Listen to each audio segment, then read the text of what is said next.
Good morning, everyone. Adam Fox here. Just a real quick video. I know a lot of you have been following the studio upgrades that I've been making in my back room office slash studio. That humble as it may be is where I end up doing all my work until I can actually remodel the other area of the house that will be the main A studio. It's gonna be a big project, but we'll get there.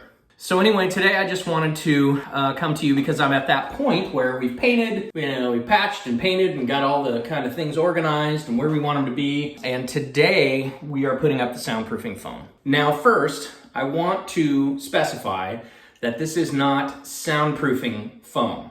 They are sound dampening tiles. They are acoustic absorbent tiles. They are not soundproof. It's not gonna make this room soundproof. As you can hear, I've got some pretty live reflectivity in here. So what I'm trying to do is basically tune the room so that I don't have to rip all these walls out and sheetrock and put rock wool in the walls and all that other kind of stuff. I'm trying to avoid doing that. I just want to tune the room a little bit because I know that the main studio, the A studio that we're going to be into is going to be a major project. And yes, it will be a room within a room. But until then, I have to have a place to work. There are a lot of different types of studio foam tiles. Had all kinds of them over the years. Really loved my Orlex tiles that I had up for a really long time in my studio in my home in Grants Pass. They were very good and they're purple and they don't really go with this room. So I decided to go with some new foam tiles. Now these ones don't seem to have the same amount of density that my Orlex did. And of course, with foam tiles, density is everything. But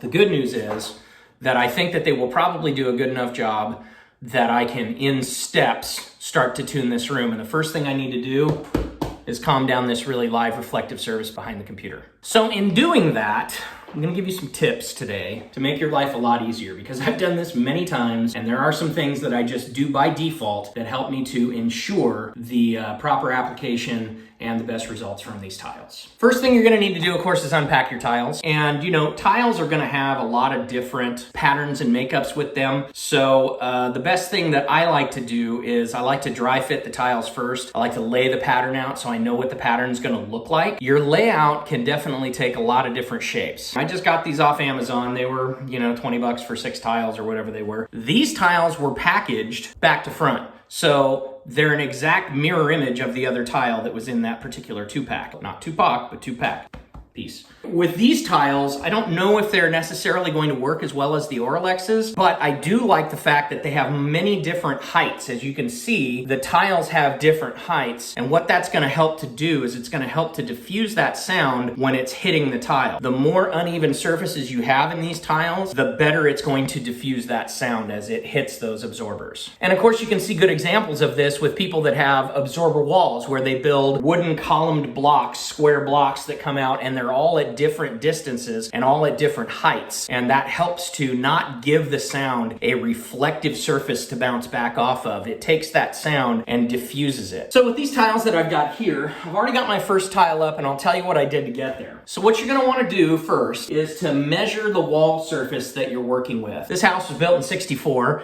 and I'm a real sucker for Craftsman, so what are you gonna do? 71.5 inches is gonna split the difference there and give me a good center line to make sure that these are lined up properly in the room. So I've already got the first tile up, but you'll notice that I also have a level sticking on top of the tile. That's a really important step. And the reason that it has a level on top of it is because you don't want your whole tile field, if it's a big square or a nice line, you don't want that to kind of slope off to one side, right? And by taking the time to set the first couple of tiles properly, the whole rest of your design will fall into place with no problem. So I'm gonna tell you something that's gonna save a lot of time for you. I actually set up to start doing this yesterday, and I was using the little stickers, little double stick tape that came with the tiles when I purchased them from Amazon.com. Unfortunately, those sticky little wonderful double stick things that they sent me here, these nice pieces of tape, didn't work. They're actually pieces of crap. So you know what I suggest you do with those? You just throw them away. Get yourself some good, 3M genuine command strips, and they won't mark your wall. You can roll them right off your wall. I just painted this wall last week, as many of you know, and it's still kind of tacky. It's still curing on the wall. I was able to roll all those tiles off without damaging the wall, which was a really, really good benefit for me because I certainly didn't want to have to go back and patch and paint after I just finished it the week before. So if you use your command strips, of course, I'm not endorsing 3M or any of their products. I'm telling you to use them. They're not paying me or anything, but these command strips will save your life. With these command strips, I've never had to use more than one. And as you can see, I hung this one last night with a command strip that I had hanging around the house, and it is still holding up on the wall just fine. So now once I've got that first tile up, I'm gonna take my command strip, and there's a wall side, as you can see, and then you have an item side. So I'm gonna peel the item side off, and I'm gonna find the orientation that I'm gonna use for this particular piece of tile. I wanna make sure that I've got the right one. And see, this is a perfect example of this is the wrong tile because it's a complete mirror for this tile. I should find the right tile, don't you think?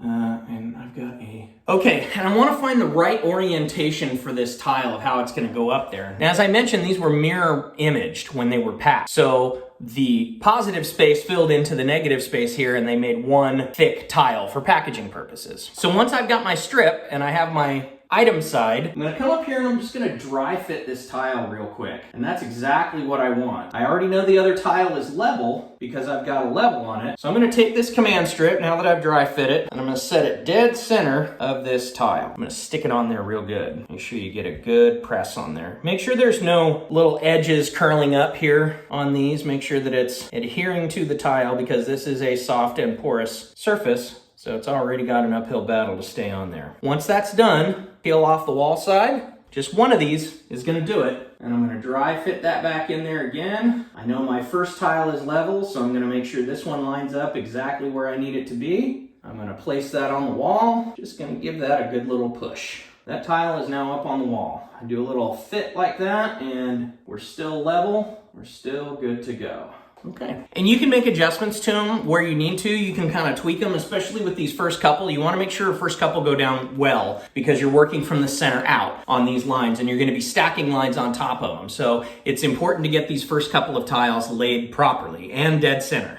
And really, that's it. I'm going to take the rest of the time to place my tiles one at a time, work from the center out, make sure my whole line is level once I've got that first row set. And then I'm gonna set my next row, etc., etc. And that's all it is. It's really easy. And the best thing about the command strips that I really like from over the years, and I've been hanging these tiles for years and years, and the thing I really like the most about them is one command strip per one studio tile. The way a lot of these places send them out and ship them from Amazon and other places, you'll either get a caulking, which is an adhesive caulk, and I have some of that, but I never use it. And the caulk is good, but it's a permanent installation. And even though I've purchased this home, I don't like to do stuff that's gonna damage the walls, especially since I just spent the last week putting 3 coats of primer on this thing and putting a good coat of paint on it so that it would form a nice seal, and I've got a good prepped surface, and I don't want to be pulling paint off the wall with something that's gonna have to be scraped off and a bunch more prep work if I ever should decide to move those tiles. And the way that they sent them with the 4 sticky pieces of tape, one for each corner, that's a nightmare. That's gonna take forever to come off if it actually sticks, which of course these didn't, but I belabored the point. I was able to get them off pretty quickly yesterday, roll them off the wall, and there was no damage to the wall. But if those things had set overnight, it would be a different story. I'd be doing a lot of patching and painting. Well, there you go. That is the quick and dirty way to hang your studio tiles in your creative space. Super easy. I love the single command strip method. It has never let me down. I'm really glad that these other tiles kind of fell off. The other stickers kind of fell off because I just reverted back to what I've always done for years and years, and the method works just fine. No muss, no fuss, no falling tiles. And of course, I shot through all the content yesterday, finished up in the evening, and as I was editing this together today, I realized I did not have a video of the finished product. So there you go. That is the finished product. I couldn't be happier with the results. And now back to your regularly scheduled video. Thank you very much for checking in with this little quick video. I just wanted to kind of keep it short. It's just hanging studio tiles. It's not a big deal. But I figured maybe there's some people out there that would like to have an alternate method to do that as well. And maybe they were struggling with tiles falling off the walls, because that can be really frustrating. There you go, folks. My name is Adam Fox. As always, like, share, and subscribe. Thanks so much for stopping by, folks. And you can certainly find me on the interwebs and on the YouTubes and on the Facebooks and the Instagrams. And I appreciate your involvement, and we'll keep shooting this content as we keep going and doing little remodel things to the studio. If you have any questions, please don't hesitate to write them down below in the comments section, and I will be happy to answer them post haste. Have a great day, folks.